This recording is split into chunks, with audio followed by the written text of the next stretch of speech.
Hello students, good morning and hope you all are fine, and now the holidays are over and again we are going to start our classes. I am your economics teacher Mrs. Sapna Arora, and I am showing your economics book, that is ICSE Economics, Goel Brothers Prakashan, written by J.P. Goel. This is a prescribed book and you have to follow this book. Is it clear? Now students, we are going to learn basic concepts of economics. This is the third chapter which we are learning, as according to your book, we have already completed 2 chapters, Introduction to Economics and Poverty. This is the third chapter which we are going to learn, but according to your book, it is chapter number 2. Is that clear? Now we will learn the first concept, that is human wants. Human wants क्या है बेटा? Want means the desires of human beings for goods and services. Want क्या है? Desires हैं human being की, और इन desires को हम कैसे पूरा कर सकते हैं? Goods and services से. उन goods and services को purchase करने के लिए हमको efforts लगाने पड़ते हैं. तो वॉन्ट्स एक बहुत इम्पॉर्टेंट पॉइंट है इकोनॉमिक्स के लिए, क्योंकि यहीं से पूरा इकोनॉमिक एक्टिविटी स्टार्ट होती है. Now characteristics of human wants. First one, wants are unlimited. Unlimited मतलब वॉन्ट्स हमारी अनलिमिटेड है, कभी भी ख़त्म नहीं होती. एक वॉन्ट ख़त्म होती है, दूसरी वॉन्ट स्टार्ट हो जाती है. That is wants are unlimited. Second one is each particular want can be satisfied. हम एक ही वॉन्ट को सेटिस्फाई कर सकते हैं एट अ टाइम, और उसको सेटिस्फाई करने के लिए हम गुड्स को कंज्यूम करते हैं. बट कोई भी वॉन्ट पर्टिकुलर टाइम के लिए ही सेटिस्फाई होती है, क्योंकि उसके बाद दोबारा आपको कोई ना कोई वॉन्ट अराइज अप हो जाती है. Wants are competitive. कॉम्पिटेटिव का मतलब क्या होता है बेटा? जो हमारी वॉन्ट्स हैं वो अनलिमिटेड हैं, बट जो मीन्स हैं जिनसे हम ये वॉन्ट्स को सेटिस्फाई करते हैं, that means are limited in nature.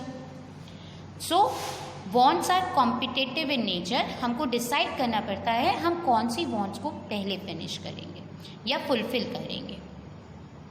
Now fourth one, wants are complementary. Complementary का मतलब क्या होता है बेटा? We need group of things together. हमको एक साथ कई सारी चीज़ें चाहिए, तभी हमारी एक वॉन्ट पूरी होती है. फॉर एग्जाम्पल, अगर हमको कुछ लिखना है तो हमको पेन भी चाहिए, इंक भी चाहिए. तो wants are complementary. The last one is wants have varying nature. मतलब वॉन्ट्स चेंज होती रहती हैं place to place, time to time. इसीलिए क्या बोला गया? Wants have varying nature. Now we will learn types of wants. Types of wants क्या कौन सी होती हैं? First one necessities, second one comfort, and the third is luxuries. Necessities means बेटा which are essential for our life. वो wants जो हमको life को सस्टेन करने के लिए ज़रूरी है. For example food, cloth, shelter, ये सब क्या है आपकी नेसेसरीज. कंफर्ट में आ जाते हैं. अब कंफर्ट क्या है? जो आपको लिटिल बिट रिलैक्सेशन दे. जैसे गर्मी है, हम कूलर यूज़ कर रहे हैं तो आपको रिलैक्सेशन मिलेगा कि नहीं मिलेगा? That is comfort. And the third one is luxuries. Luxuries means what बेटा? Which give your prestige value. It includes for example AC. हम कूलर भी यूज़ कर रहे थे, उससे भी हमको थोड़ा बहुत बेटर लग रहा था, बट जब हम AC की डिज़ायर करते हैं, विश करते हैं, तो वो हमारी किस तरीके की वॉन्ट हो जाएगी? Luxurious want. नेक्स्ट आता है बेटा गुड्स. गुड्स क्या है?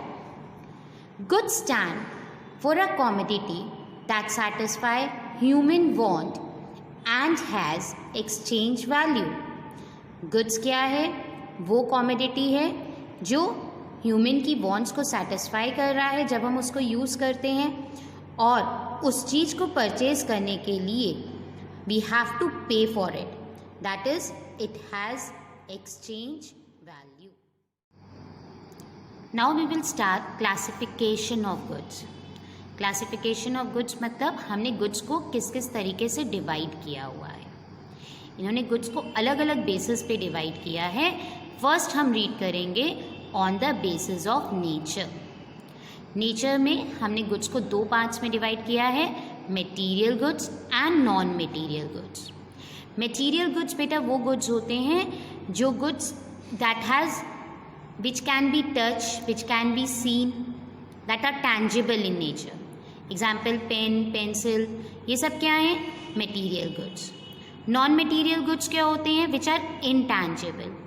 Intangible का meaning होता है बेटा which cannot be seen, which cannot be touched, but वो आपकी wants को satisfy करते हैं। और non-material goods में क्या include करते हैं बेटा? Services. Is it clear? Now we are going to classify the goods on the basis of value. Value क्या है बेटा? Value means उस गुड्स का प्राइस कैसे है। तो उसमें भी हमने गुड्स को दो पार्ट्स में डिवाइड किया है, एक फ्री गुड्स, एक इकोनॉमिक गुड्स। फ्री गुड्स वो गुड्स हैं जो फ्री नेचर से मिले हमको, जिसके लिए हमको कुछ पे नहीं करना, because they are not scarce in nature. Example sunshine, air, water, that are the free goods. Next आता है economic goods. Economic goods वो goods होते हैं that are scarce in nature, जिसको परचेज करने के लिए आपको कुछ पे करना पड़ेगा। That are limited in value, limited in quantity, not value.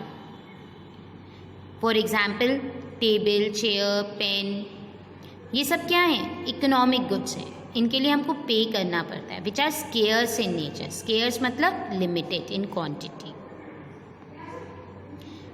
Next है on the basis of use. Basis of use में मतलब क्या है? गुड्स को हम डिवाइड कर रहे हैं उसके यूजेस के accordingly. Consumer goods and producer goods. Consumer goods वो गुड्स हैं जो हम डायरेक्टली यूज़ करते हैं अपनी वॉन्ट्स को सेटिस्फाई करने के लिए, और प्रोड्यूसर गुड्स वो गुड्स हैं जो हम फर्दर यूज़ करते हैं production for other commodities. Example plant and machinery, ये सब क्या है बेटा? प्रोड्यूसर गुड्स हैं। प्रोड्यूसर गुड्स को हम कैपिटल गुड्स भी कहते हैं। नेक्स्ट है on the basis of durability. Durability मतलब वो कितने टाइम तक आप यूज़ करते हो। ये दो पार्ट्स में डिवाइडेड है, perishable goods and durable goods. Perishable goods are those goods जो गुड्स जल्दी ख़राब हो जाते हैं, जैसे मिल्क, ब्रेड, एग, ये सब पेरिशेबल गुड्स हैं। ड्यूरेबल गुड्स टीवी, फ्रिज, ये सब क्या है बेटा? ड्यूरेबल गुड्स जो हम लॉन्ग टाइम तक यूज़ करते हैं और एक बार यूज़ करने पे ख़त्म नहीं होते, तो उसको हम क्या बोलते हैं? Durable goods.